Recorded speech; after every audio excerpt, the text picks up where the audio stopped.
Hello everyone! With patch 7.2, we have Jeff on the Broken Shore, who informs us that we need to rally a new champion to bolster our ranks. Upon hearing this, warriors quickly make the way to Skyhold, where Odin is waiting for them. Battle Lord, we have much to discuss. Come at once. There is no time to waste. Battle Lord, with the foul witch Helya finally defeated, she can no longer stop me from reclaiming what is mine. Helya's Val'kyr have been raiding Azral's coast for centuries, and many worthy Vrykul who were destined to become Val'kyr, they were stolen. Now that we've defeated the cursed queen, the souls held captive in Helheim, they can finally be free to join us. Aurelia helps us with making our way to Helya's domain, where we can actually see the corpse of Helya left behind in the water, which I thought was really cool to see. Besides setting the stolen souls free, we also pick up some stolen blades and shields, and we empower Helya's horn. We need to bolster our army by any means necessary, and while the Val'kyr, they are cursed beyond redemption, they are fierce warriors and are a resource we should not overlook. They are eternally bound to obey Helya even through her death. If we can call them using our voice, they will follow us instead.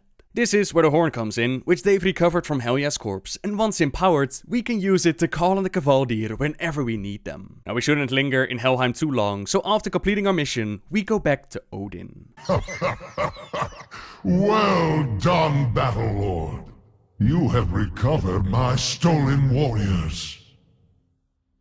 They would have become Val'kyr long ago, had Helya not taken them.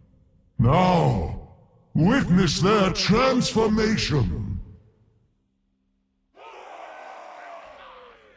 Now that we possess Helya's horn, the Val'kyr are ours to command. We may as well put them to good use for a change. Odin has dispatched his Val'kyr, Danica reclaimed, to the Broken Shore, where she has identified a few legion targets that should be eliminated. We meet up with her as she points us in the direction of a Vrykul shipwreck. Using the empowered horn here, calls the Val'kyr to our side, and we have them do what they do best: destroy the legion portals in the area. Next to that, there's also a missing warrior, and this is where the difference depending on what faction you play for comes in. If you play for the Horde, you go out to save the worthy Orcish warrior Eitrigg, who has been with the Horde since its creation. He was one of the greatest lieutenants under War Chief Blackhand, but he left the Horde after listening to Corona Half Orcan, who told him everything she knew about Gul'dan and the Shadow Council. Upon the Horde's defeat, he began to believe her, and he realized that Gul'dan's promises, that the benefactor killed Jaden, that the Dark Portal, all of it had not been what they'd seemed. Forming the Horde had not brought the Orcs salvation, it had only brought them doom, and with shame and anger, he left the Horde behind. He went out into Azral, seeking a place to spend the rest of his days, a place to die in peace, and eventually he encountered the human Tyrion Fordring. Both men were of great honor. Eitrigg saved Tyrion's life, which pushed the Paladin to change his views towards the Orcs, but he could not prevent Eitrigg from being taken captive.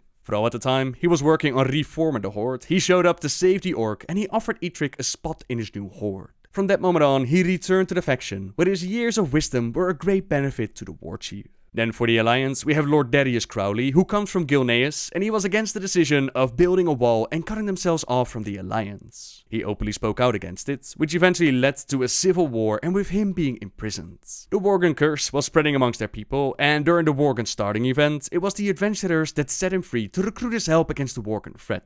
He and his men were eventually overwhelmed and turned into Worgen themselves, as what happened to most of the people within Gilneas. The Forsaken, they eventually moved into strike, to which Greymane asked Crowley to join him and unite Gilneas against the Forsaken. Darius was hesitant to accept it first, but when Greymane showed him that he asked them as equals, that he too was a Worgen, he agreed to join. Now both of these deserve their own full story in the future, but right now, in this very moment, we find Darius taken captive by the Naga. Now you are a sight for sore eyes, Battle Lord. It's concerning to see that the Naga aligned themselves with the Burning Legion. It's something new and it cannot be ignored. The Naga warlord Kashatar and his scrog Toady Felbeard, they are responsible for the Fel Race's attack on our forces, and while we go out rescuing our captured soldiers, we also make sure to teach them that it does not pay to consort with demons. More meat for the fire! Our soldiers will be back in action soon, and the Fel Race Naga, they will think twice before messing with us again. With their leaders defeated, they won't be launching any more raids for a while. My claws are sharp and ready. It is an honor to fight alongside you, Battle Lord. I will report to Skyhold. See you there. Who knows how Crowley is going to make his way to Skyhold, but we have Danica who's kind enough to send us back so we can tell Odin of our triumphs. Val'kyr of Skyhold! Let these walls resound with cheers for our champion! To the Battle Lord!